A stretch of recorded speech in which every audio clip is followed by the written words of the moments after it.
Write a detailed note on the Irish literary movement. Until the end of the 19th century, however, there was no Irish drama. 19वीं सदी के आखिर तक कोई भी Irish drama नहीं था.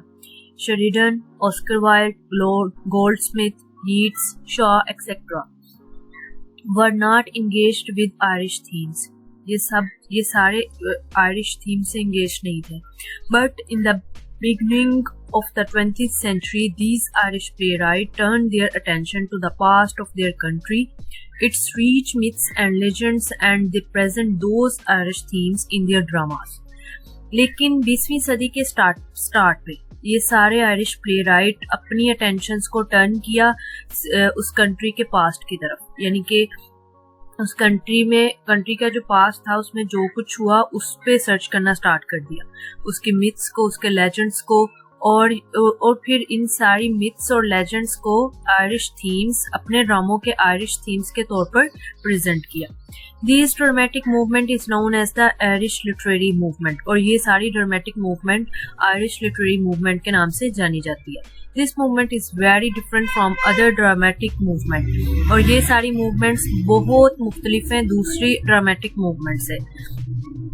Allardyce Nicole remarks, so far in Crying the Survey, the drama up to the present time, nothing has been said of the remarkable renaissance of the theatre in the island. Background. During the beginning of the 20th century, there was a movement started by some famous Irish dramatists to revive old Irish drama and popularized Irish themes and legends through the form of drama. 20वीं सदी के start के दौरान एक movement start हुई कुछ famous Irish dramatist के जरिए, जो कि पुराने आयरिश ड्रामा को रिवाइव करती थी और आयरिश थीम्स और लेजेंड्स को ड्रामे की फॉर्म में पॉपुलराइज करती थी. W.B. Yeats was the leader of this movement, और Yeats जो था वो इस मूवमेंट का लीडर था. In 1891, he established an Irish literary society in London in which he enrolled all the Irish authors. He himself had been inspired by Gaelic movement. In 1892, he founded Irish National Theatre. 1891 में इन्होंने Irish literary society London में establish करवाई और जिसके वहाँ पर सारे Irish authors को इनरोल किया, और ये खुद भी गैलिक मूवमेंट से बहुत इंस्पायर्ड थे और 1892 में आयरिश नेशनल थिएटर के फाउंडेड बने. The function of the Irish literary movement was to revive old Irish drama, यानी कि पुराने आयरिश ड्रामा को जिंदा करना था, and Irish themes which the object of putting Ireland on the map of British drama, और Irish themes को जो कि आयरलैंड ब्रिटिश ड्रामा के मैप पर आयरलैंड के तौर पर पुट किए गए थे, उन ऑब्जेक्ट्स को भी. The follower of movement didn't wish to present morbid Irish life. Morbid means बीमार या तबाहकुन टाइप, मतलब के मुब्तला टाइप. तो जो इस मूवमेंट के फॉलोवर थे वो ये विश नहीं करते थे कि दोबारा जो बीमार कुन आयरिश लाइफ है ना उसकी तरफ दोबारा से जाएं, उसको शो करें. But present past life, Irish myth, legend, belief, they had two prominent objects. The former one was to revive old Irish ancient life, and the last object to provide to give new interpretations to the life of Irish achievement of the Irish rustic people. To prominent objects थे. First जो था वो old Irish यानी कि ancient life को जिंदा करता था, और जो लास्ट यानी कि सेकंड ऑब्जेक्ट्स था वो न्यू जो आयरिश अचीवमेंट थी, आयरिश रिस्टिक पीपल जो थे उनको न्यू इंटरप्रिटेशंस देता था, मुहैया करता था. Nicole respectively remarks function of the movement to make the Irish drama a thing of high culture and of European report. There are many characteristics of the Irish dramas produced at the Abbey Theatre: revival of ancient Irish legends, symbolic technique, common character, poetic charm. ये सारी चीजें Irish drama की main characteristics थी. उनमें first of all revival of ancient Irish legends. Revival of ancient Irish legends is the foremost characteristics of the Irish drama written by dramatists. ये foremost characteristics थी Irish drama की जो कि dramatist से Irish drama written जो कि dramatist से लिखे गए थे. The Irish dramatists had aimed to revive old Irish legends and mythology as well as creating a new school of native comedy.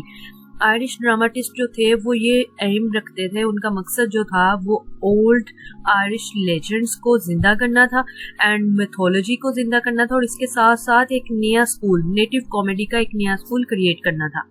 Irish folk lore was depicted in Irish peasant life and character.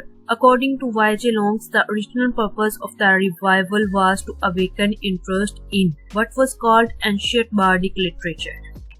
Second most important characteristics of this movement is symbolic techniques. The object of Irish literary movement was not only to revive old Irish life but to give new interpretation to life and achievement of Irish peasant. Most of the writers turn to depict rural life or common people and their problem. Hero becomes anti-hero. We can find the description of rural life in Irish drama. Irish techniques जो थी, movement जो थी, वो ना कि सिर्फ old Irish life को जिंदा करती थी बल्कि उसके साथ साथ न्यू इंटरप्रिटेशंस लाइफ की जो थी, जो अचीवमेंट्स थी, वो भी आयरिश पीजेंट को देती थी. बहुत सारे राइटर्स ने खुद को डिपिक्ट किया रूरल लाइफ की तरफ और कॉमन पीपल की तरफ और प्रॉब्लम्स की तरफ. जैसे कि हीरोज जो थे वो एंटी हीरोज बनते गए और we can find the description of rural life in Irish, और हम इजीली फाइंड करते हैं रूरल लाइफ की डिपिक्शंस को इन आयरिश ड्रामा में. Poetic charm.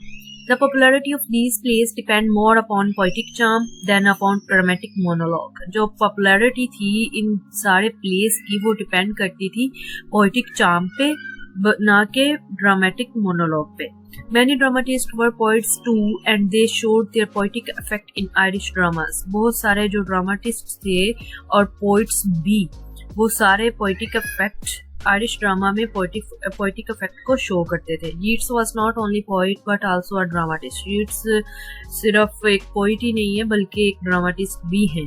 We can find poetic quality in his plays. हम पोएटिक क्वालिटी को भी उनके प्लेस में देख सकते हैं.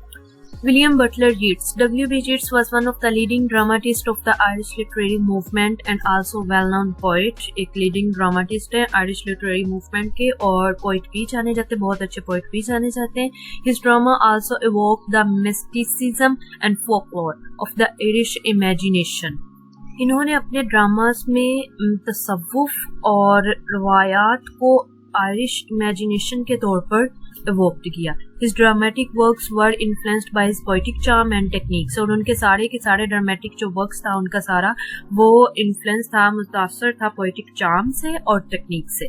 I for Evans remarks in Short History of English Literature, he brought his poetical gift to the service of Irish literary movement, and though he remained as a lyrical writer rather than a dramatist. The dramas of Yeats can be divided into two phases. In the first group, we can get plays dealing with Irish life as a straightforward manner without adding symbolism and mysticism. Yeats के dramas जो थे उनको to faces में divide किया गया था. जो first group था उसमें हम देखेंगे कि जो आयरिश लाइफ थी उसको स्ट्रेट फॉरवर्ड मैनर्स में विदाउट सिंबलिज्म और मिस्टिसिज्म को यूज करते हुए डील किया गया था उन सारे प्लेस को. और इस फेज की जो मेजर वर्क्स थे वो the countess Cathleen, second the land of heart's desire, third the shadow waters. In the second group we find Yeats' mystical and philosophical plays like Purgatory, Calvary, Lady George. To summing up, the theatrical and dramatical Irish literary movement exercised tremendous influence on the modern English drama. कि Irish literary movement पे theatrical और dramatical इन दो चीज़ों की exercise करवाई गई है जो इन्फ्लुएंस हुए थे मॉडर्न इंग्लिश ड्रामा से. It gave us new experience, freshness of Irish life, और ये सब कुछ नया एक्सपीरियंस, आयरिश लाइफ को एक नया एक्सपीरियंस और फ्रेशनेस देता था. Its dramas are love, life and vitality of Ireland. ये सारे ड्रामास आयरलैंड की लाइफ को, लव को, विटैलिटी को शो करते थे, यानी कि इन चीज़ों के रिलेटेड थे ये सारे dramas. The Irish literary movement brought about the decentralisation of the drama. In short, it has unique place in the history of British drama. Finally, to conclude, in the words of Annie Cole, in atmosphere, on the other hand, the Irish theatre frequently veered away. In simple words, Ireland में जो पुराने dramas थे, पुरानी मतलब के जो text वहाँ पर लिखा जा रहा था, जो ड्रामाटिस्ट थे, उनकी सोच को न्यू करने के लिए आयरलैंड में न्यू आयरिश लिटरेरी मूवमेंट, मतलब कि इस लिटरेरी मूवमेंट के जरिए आयरलैंड में न्यू कुछ टेक्स्ट ऐड करने के लिए W.B. yeats ने इस लिटरेरी मूवमेंट को स्टार्ट किया था। और सिंपल वर्ड्स में इस लिटरेरी मूवमेंट के जो लीडर थे वो W.B. yeats थे, और W.B. yeats इंस्पायर्ड हुए थे गैलिक मूवमेंट से। गैलिक मूवमेंट जो कि थी मैथोलॉजी पे और फोक टेल्स पे, मैथोलॉजी और फोक टेल्स से इंस्पायर्ड होके W.B. yeats ने आयरिश लिटरेरी मूवमेंट को स्टार्ट किया था, जिसका मकसद यही था कि आयरलैंड में जो पुराने टेक्स्ट को नया करके कुछ उसमें नई चीज़ों को ऐड करके शो किया जाए। ये था हमारा आज का topic. Thanks for watching this video. अल्लाह हाफिज़।